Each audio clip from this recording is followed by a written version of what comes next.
হত্যা মামলা এতই সস্তা, আপনারা দেখলেন যে একজন রিক্সাওয়ালা, গরিব রিক্সাওয়ালা, 15ই আগস্ট সে গিয়েছিল 32 নম্বরে একটু ফুল কিনে।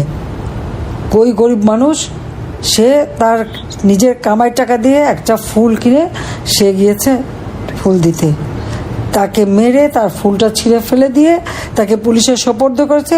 পুলিশ নিয়ে তাকে হত্যা ষড়যন্ত্রকারী হিসেবে মামলা করে জেলে পুরে দিয়েছিল।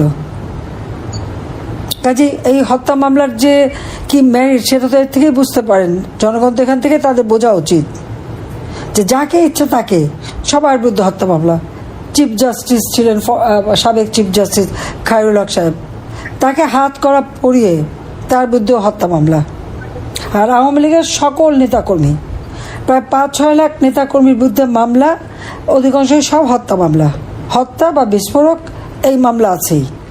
তারপর আবার সাথে সাথে দুর্নীতির মামলা। আমরা দুর্নীতি করতে যাব কেন? দেশটা তো আমাদের, দেশের কল্যাণে কাজ করেছি, প্রত্যেকটা মানুষের জীবনমান উন্নতি করেছি, নিজের ভাগ্য করতে তো যায়নি। হ্যাঁ, আমাদের উপরে দুর্নীতির অভিযোগ, ওয়ার্ল্ড ব্যাংকও তো অভিযোগ এনেছিল। আমি, আমার পরিবার, জয়, পুতুল, রেয়ানা, তাদের বাচ্চারা সবার বিরুদ্ধে তো কই তদন্ত করেছে। কানাডা ফেডারেল কোর্টে মামলা করেছিল, সব এই মামলার রায়ে স্পষ্ট বলেছিল সমস্ত অভিযোগ ভুয়া। আমরা জাতির পিতা বঙ্গবন্ধু শেখ মুজিবের কন্যা, আমরা সেই পরিবার। আমরা এখানে দুর্নীতি করতে আসিনি, আমরা জনগণের কল্যাণ করতে ভাগ্য পরিবর্তন করেছি, সেটাই সম্ভব। কিন্তু আজকে ইউনূস সে ক্ষমতায় কী করছে? আওয়ামী লীগের নেতা কর্মী, তাদের আত্মীয়, পরিবার পরিজন কাউকে বাদ দিচ্ছে না, সবার বিরুদ্ধে মামলা। মানে হয়রানি করার একটা সীমা থাকে। আজকে বঙ্গবন্ধুর নাম নেওয়া যাবে না, আওয়ামী লীগ নিষিদ্ধ, আওয়ামী লীগের নিবন্ধন বাতিল করে দেয়। কত বড় দুঃসাহস!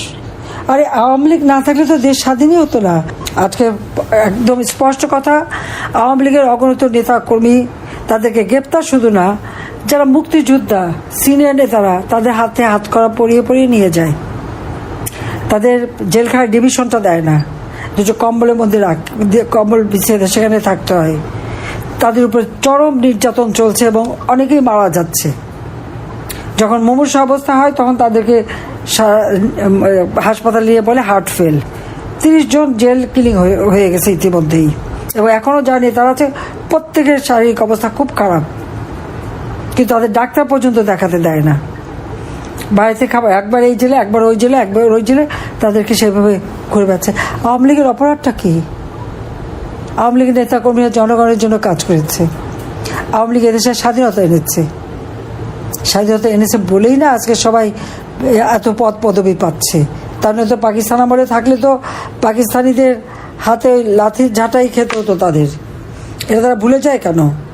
এই পরাধীনতার নাগপাশ থেকে জাতির পিতা বঙ্গবন্ধু শেখ মুজিবই তো মুক্তি দিয়ে গেছেন। আজকে তার নাম নেওয়া যাবে না। 32 নম্বর ভেঙে দিয়েছে, যে কেউ 32 নম্বরে গেলে প্রশ্ন করে। প্রশ্নটা কে করে? তাদের কি অধিকার আছে? বলে আমি নাকি মানুষ খুন করেছি। আমি কোনো মানুষ খুন করিনি, আমি মানুষ খুন করতে পারি না। এই ছাত্রতা আন্দোলন শুরু করেছিল সেই জুলাই মাস থেকে। জুলাই মাস থেকে 14 জুলাই পর্যন্ত কই একটা ছেলের গায়ে বা মেয়ের গায়ে তো টোকা পড়েনি, তাদের গায়ে তো কেউ হাত দেয়নি।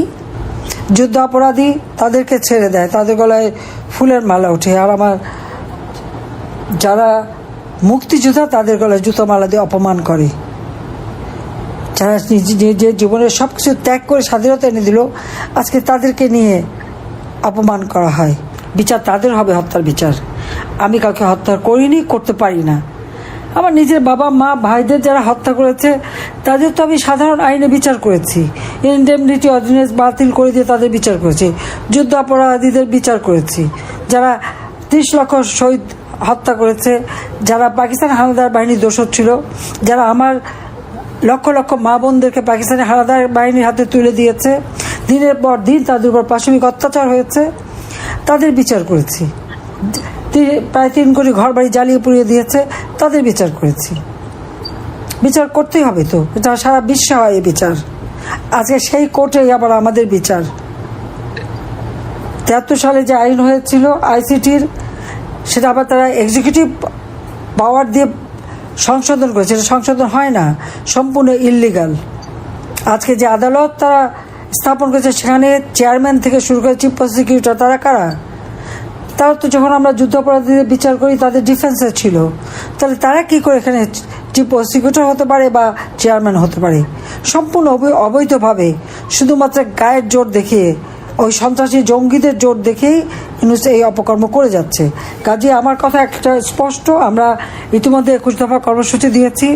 গণতন্ত্র প্রতিষ্ঠা করতে হবে। জনগণের ভোটের অধিকার কেড়ে নিয়ে ক্ষমতায় বসেছে ইউনূস। জনগণের ভোটের অধিকার জনগণের হাতে ফিরিয়ে দিতে হবে। যত বন্দী আছে সকলকে মুক্তি দিতে হবে। আওয়ামী লীগের নেতা কর্মী যাদেরকে মিথ্যা মামলা, 14 দলের নেতা কর্মী, সাংস্কৃতিক কর্মী, সাংবাদিক, আইনজীবী সবাইকে যাদেরকে গ্রেপ্তার করে মিথ্যা মামলা দিয়ে হয়রানি করছে তাদেরকে মুক্তি দিতে হবে। যেখানে আমি 5 কোটি মানুষকে নিম্নবিত্ত থেকে মধ্যবিত্তে উন্নীত করেছিলাম, আজকে আবার তারা নিম্নবিত্তে চলে যাচ্ছে। যেখানে অতি দরিদ্রের হার 25.1 ছিল, আমি 5 ভাগে নামিয়ে নিয়েছিলাম এবং বিনামূল্যে ঘর দিয়ে তাদেরকে জীবন জীবিকার ব্যবস্থা করে দিয়েছিলাম। আজকে আবার সেই অতি দরিদ্রের হার 10 ভাগের উপরে হয়ে গেছে। দারিদ্রের হার যেটা 41 ভাগ ছিল, আমি 18 ভাগে নামিয়ে এনেছিলাম, সেটা আবার প্রায় 25-30 ভাগে চলে গেছে। না হলেও প্রায় 1 কোটি মানুষ আজকে আবার সেই একেবারে দরিদ্রের পর্যায়ে পড়ে গেছে। 4 লক্ষ ছেলে মেয়ে লেখাপড়া করতে পারে না, পরীক্ষা দিতে পারে না, তাদের পড়াশোনার শিক্ষা অঙ্গনের সম্পূর্ণ অরাজকতা।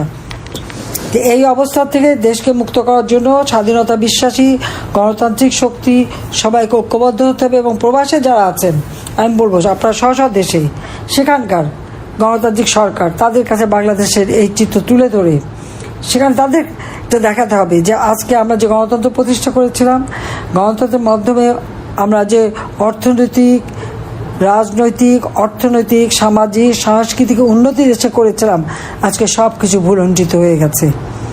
বাংলাদেশের মানুষ মনে হয় যেন একটা বড় কারাগারে বন্দী। নারীরা ঘর থেকে বেরোতে পারে না, তাদের জীবনে কোনো নিরাপত্তা নাই, কারো জীবনের নিরাপত্তা নাই। এই অবস্থার অবসান ঘটাতেই হবে।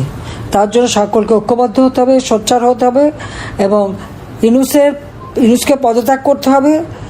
একটা নিরপেক্ষ সরকার করে তার অধীনে নির্বাচন দিতে হবে। যদিও আমি এখনও প্রধানমন্ত্রী, তবুও আমি বলবো জনগণ নির্বাচন চায়, হ্যাঁ নির্বাচন দিতে হবে। একটা কেয়ারটেকার গভর্নমেন্ট আলাদাভাবে তৈরি করে ইউনূসের অধীনে না, ওই ক্ষমতা দখলকারী, ক্ষমতা চুরি করা এই লোকের কাছে না, ডাকাতি করেছে এই ডাকাতের কাছে না। তো সবাই ভালো থাকেন, সুস্থ থাকেন আর দেশের মানুষের পাশে দাঁড়ান এবং আমাদের প্রবাসীরা যথেষ্ট সহযোগিতা করছে, সবাইকে আমার আন্তরিক ধন্যবাদ জানাচ্ছি। খোদা হাফিজ।